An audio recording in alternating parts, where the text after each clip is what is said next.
Mr. Speaker, standing here evokes a sense of nostalgia as I reflect on my journey in public service from my early days as a young parliamentarian in this House in the year 2009. Destiny has guided my path from a backbencher to a member of the Finance Committee, to a Deputy Minister of Finance, to ranking member of the Finance Committee, to Minority Leader, to Majority Leader briefly, and now, Mr. Speaker, as Minister responsible of Finance.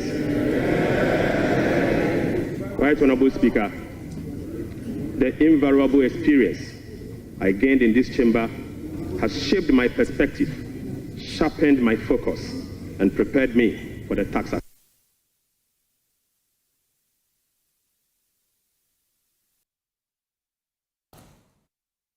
Two, Mr. Speaker, with your permission, I need guidance and I'll read it.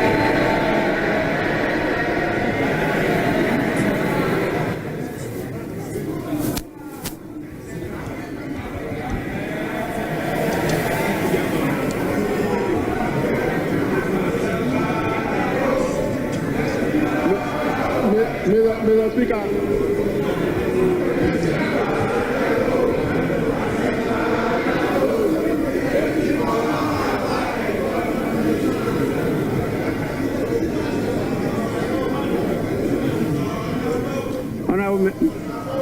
Please, let's listen to the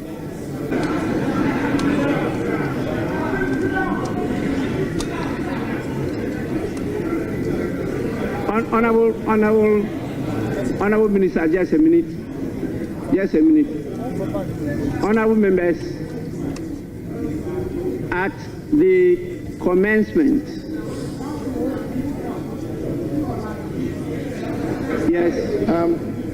Mr. Speaker, just to thank you for your guidance and the proper interpretation of 195.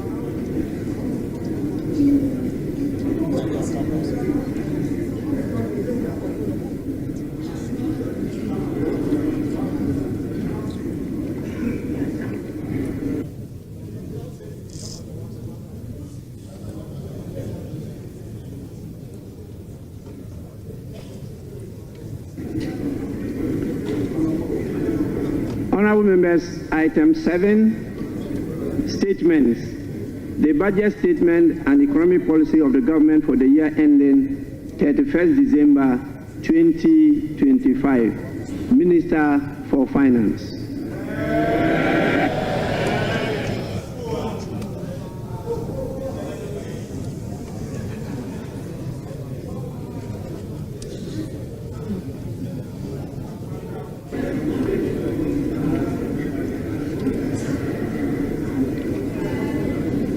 Mr. Speaker, on the authority of His Excellency the President, President John Dramani Mahama, and pursuant to Article 179 of the Constitution and the other paper and the standing orders of the House, Order 1952, and today's order paper, item 7.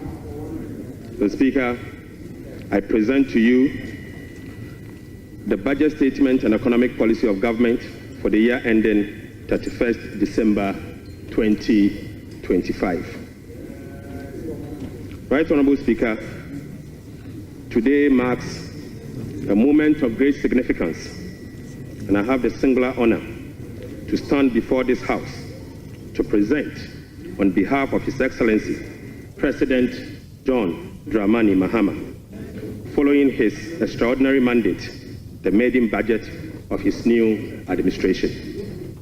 Mr. Speaker, I'm deeply grateful to His Excellency the President for entrusting me with this responsibility.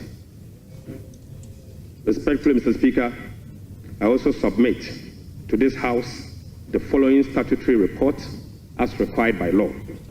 The 2024 annual report on the Petroleum Funds, in line with Section 48 of the Petroleum Revenue Management Act 2011, Act 815, as amended, Mr. Speaker.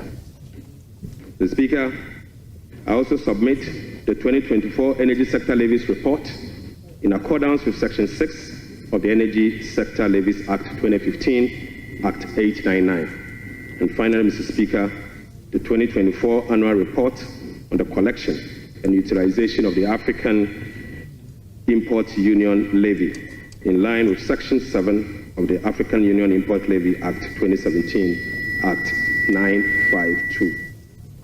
Right, Honorable Speaker, with this budget, I will also be seeking a review of the following act to support the policies of government aimed at stabilizing the economy and promoting inclusive growth. The first will be an amendment to the Petroleum Revenue Management Act 2011, Act 815. The second will be the Ghana Infrastructure Investment Fund 20, Act 870. And the second will be an amendment to the Mineral Income Investment Fund Act 2018, Act 978. The Speaker, I will also be seeking amendment to the Energy Sector Levies Act 2015, Act 899. I will be seeking amendment to the Ghana Cocoa Board Act, Act 1984, the PNDC Law 81, as amended. The Speaker, that's not all. I will also be seeking amendment to the Earmark Funds Capping and Realignment Act 2017, Act 947, the Ghana Procurement Authority Act 2003, Act 663, as amended in Act 914. Speaker, I will be seeking amendment to the Ghana Education Trust Fund Act 2000, Act 581. And finally, Mr. Speaker, I will also be seeking amendment to the Fiscal Responsibility Act 2018, Act 982, and incorporating into a comprehensive public financial management act. Mr. Speaker, I forgot to add that I will also be seeking amendment to the Revenue Administration Act 2016, Act 915. Mr. Speaker, we remain committed to the pursuit of our 24-hour economic policy of stimulating economic growth and job creation. Right, Honorable Speaker, this policy will contribute to addressing Ghana's structural economic challenge by creating an integrated, efficient, and increasingly export-driven industrial economy that fulfills the utilization of our national resources, capital, and labor power. Right, Honorable Speaker, will be presenting the 24-hour economic policy to Parliament in due course. In this respect, Mr. Speaker, the Labour Act, the Ghana Investment Promotion Act, and other enabling legislations will be reviewed accordingly. Mr. Speaker, as part of the effort to stabilize our city through foreign exchange and gold reserve accumulation, I will also submit a bill to provide a legal framework for the establishment of the Ghana Gold Board for the consideration of this House. Mr. Speaker, this budget is indeed an abridged version of the 2025 budget statement and economic policy of government. I respectfully request the Hansa Department to capture the entire budget statement and economic policy of government for the year ending 31st December 2025. Mr. Speaker, standing here evokes a sense of nostalgia as I reflect on my journey in public service from my early days as a young parliamentarian in this House in the year 2009. Destiny has guided my path from a backbencher to a member of the Finance Committee, to a Deputy Minister of Finance, to ranking member of the Finance Committee, to Minority Leader, to Majority Leader briefly, and now, Mr. Speaker, as Minister responsible of Finance. Right, Honorable Speaker, the invaluable experience I gained in this chamber has shaped my perspective, sharpened my focus, and prepared me for the task.